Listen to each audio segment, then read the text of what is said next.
Okay mga boss, may gagawan tayong tutorial uli. So after kong ma-restore yung may kakaibang sira, ito magandang i-content to. Mapapansin nyo, tanggalin muna natin to kasi in-audio trace ko na.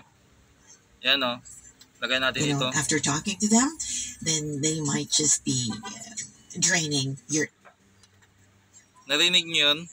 Mahina yung isang channel. Mahina ang sounds. Affected by their negativity. Yan. Tingnan nyo ilalagay natin yung ground to. Lalagay natin dito. Gagamit tayo ng audio tracer. So dito sa input, okay. They always tuned in. Mr. Ramon who... Kabilaan. Hanggang dito. And Mr. Ray. So much to all Yan. of you. Hanggang dito sa baba. Itong wire na to, papunta na to dito.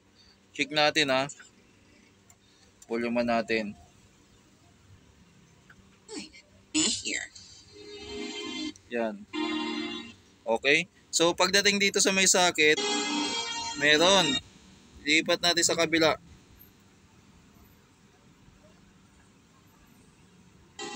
Meron din.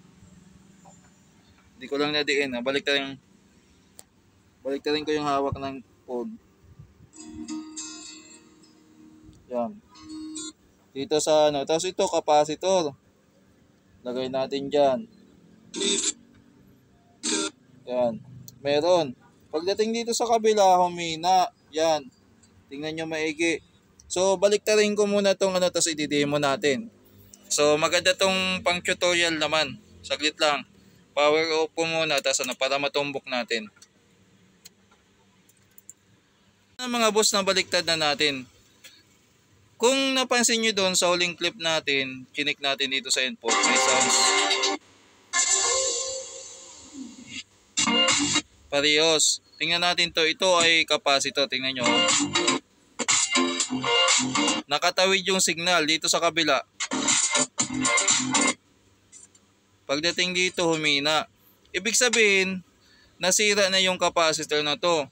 So sa mga nagtatanong lagi, malamang mayroon naman magtatanong yan sa comment section. Boss, anong sira ng amplifier ko? Isang channel lang yung tunog, yung isa mahina, o kaya yung isa basag ang tunog, yung isa hindi gumagana.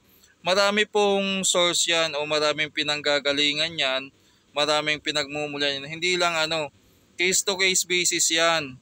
Hindi natin masasagot yan kung halimbawa mabigyan ko kayo ng baka sira yung capacitor tulad nito. Di ba may ginawa na tayong tutorial nakaraan. Yung isa sa selector ng mumula yung dito sa input selector kung bakit walang sounds yung isang channel. Tapos yung pangalawang tutorial natin dito naman sa volume.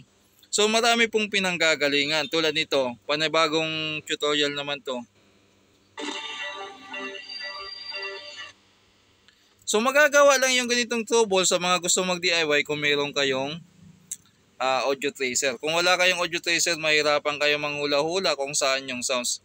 Kailangan talaga may audio tracer o kaya audio injector para malaman nyo kung saan naputol yung So ang ginagawa natin dito, tinitrace natin o binabaybay natin yung audio signal flow ng amplifier. So dito, huminto siya.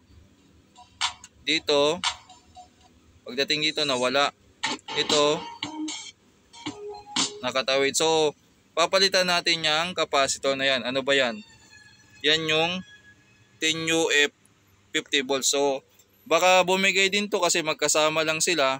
Palitan ko na. Actually, patapos na to kasi ni-restore ko na. Mapapansin nyo bago na yung mga connector kaya malabo na mag-loose dyan. Pala, tutorial ang ginagawin natin. Baka sabihin nila hindi natin pinapalitan. Okay? So, papakita natin ultimo pagkalas. So, ito muna ang gagawin natin. Sample muna natin. Tanggalin natin yung pyesa na yan. So, dito sa ilalim. Dito, abot ko naman. So, ito yung sirang pyesa. Yan. Sa input ng sa input ng mismong isang channel. So hindi na kailangan i-testerin kasi in-actual na natin gumamit tayo ng audio tracer. Ngayon, subukan natin maglagay ng Ayun, tama-tama. Meron tayo ditong bago na ano. Ayan o. 1050. Okay? Tingnan ko nga yung linya nito. Positive. Okay.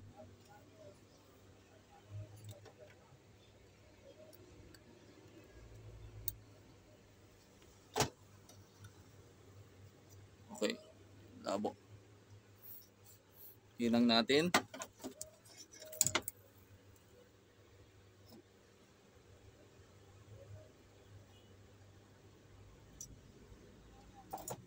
So napansin niyo yun sa mga nanonood dyan.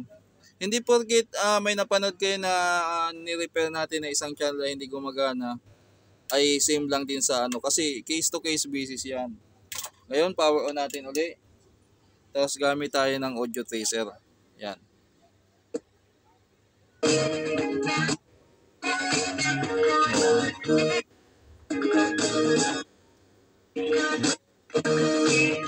Okay na.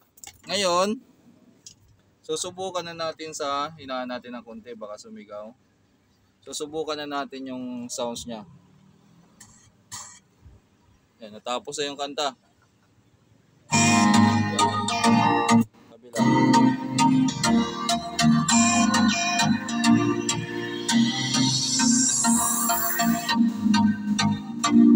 Ganun lang mga boss. Ganun lang kasimple ano.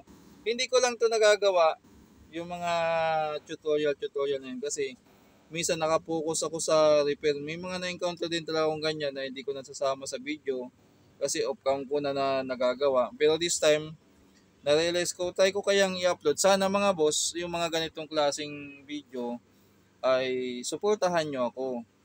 So, paano nyo ako susuportahan?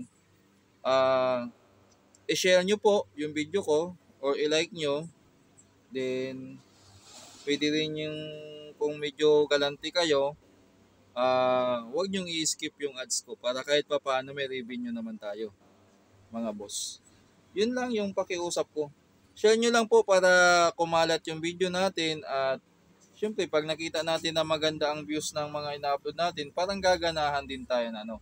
Parang vitamins natin yan pag nakikita natin yung video natin na maraming nanonood, nararamdaman ko na na-appreciate nyo yung ginagawa ko o gusto nyo yung ginagawa ko. So, gumaganda yung pakiramdam ko.